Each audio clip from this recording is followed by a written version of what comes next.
Welcome back to Center Seat. Our guest, Senator Rand Paul. Senator, another Twitter question for you quickly. Richard Garner writes this. What would he suggest we do about Iran versus our current policy? Would he allow them to have a nuke? No, and I voted repeatedly for sanctions, and I would like to bring them to the negotiating table, and it appears as if the sanctions are working. So would you do anything to the negotiating table. Would you do anything different than this administration is doing?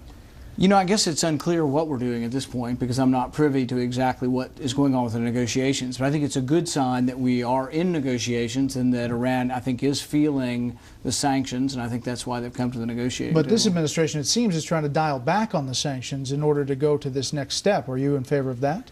I think that if you go to negotiations, there will be carrot and stick, and I'm not sure I know what the stick is, but I'm not sure what the carrot is and what the exchange will be.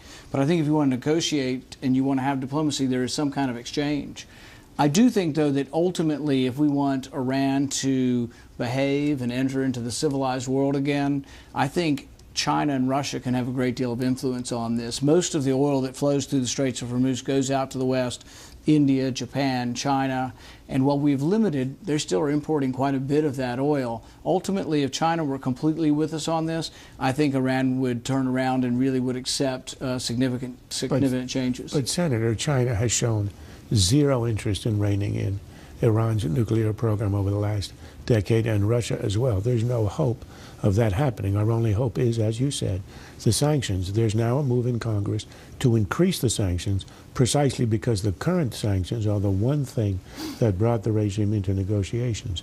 Do you support or do you oppose the move in Congress right now to increase the sanctions? I haven't seen what the sanctions are yet, but what I would say is that I am a little bit concerned about having new sanctions in the middle of negotiations, whether that leads to more negotiation or less negotiation. And I think there's at least a reasonable argument that adding new sanctions, and I've supported every one of the sanctions so far, but adding new sanctions in the middle of the negotiation, whether that's a good idea or not, or whether that scares them away from the table, my goal is that I want the outcome to hopefully be one that's not war. I think we've had quite a bit of war in the last decade. I would like to have an outcome where Iran agrees not to create nuclear weapons, but at the same time we do it without having to have a war. Let me ask one last question, therefore. If the negotiations collapse, if the Iranians either walk away or they violate or it simply doesn't proceed, are you prepared as a last resort, with Iran about to go nuclear, would you be prepared, if you were the president, to order a military strike as a way to prevent that outcome? I would say all options would be on the table, and that would include military. I would also be prepared to vote for more sanctions if we go away from negotiations and the negotiations fail. I think in the midst of negotiations, it's a mistake, though. George. Let me ask Charles' question in just a different way. The president has been very specific, saying my policy is not containment of a nuclear Iran. Would President Paul have the same policy, that you would act to make it impossible for them to have nuclear weapons? Right. What I've said with regard to containment is that it shouldn't be our policy at this point in time in trying to prevent them from having nuclear weapons. The one reason I haven't liked to use the word never with regards to containment is that if you said that with regard to China or Pakistan or North Korea, we would now be at war with those countries because all of a sudden one day they had nuclear weapons. So I don't think it should be our policy to say, oh, you can have nuclear weapons and we'll contain you. That shouldn't be our policy.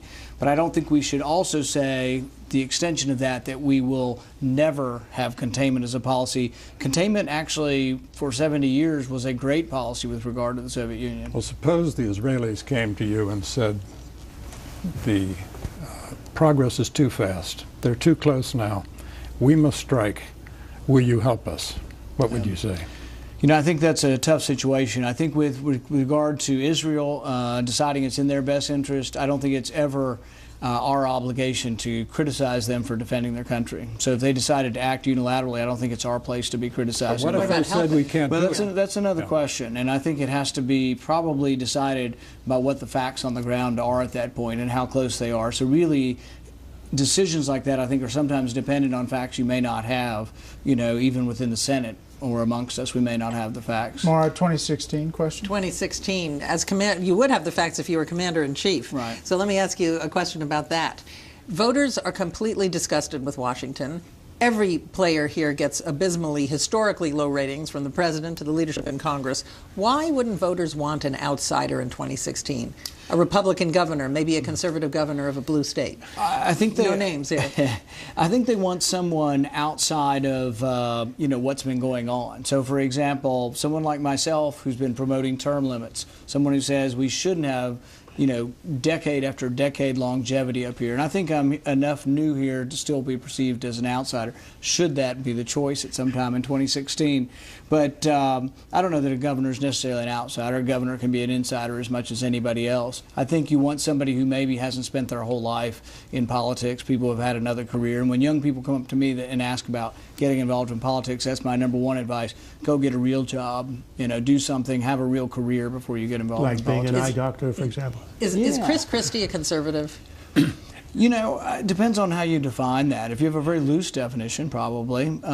If you look at a lot of issues, like on whether or not we should accept Obamacare, bring it to our state, expand Medicaid, those would be, I think, at best moderate positions. But everybody has to make that judge.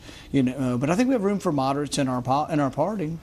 All right, Senator, thank you very much for being here on Senator's Seat. I really appreciate it. That's it for the panel, but stay tuned for when horsing around goes wrong, plus tonight's SR Pulse Bing highlights.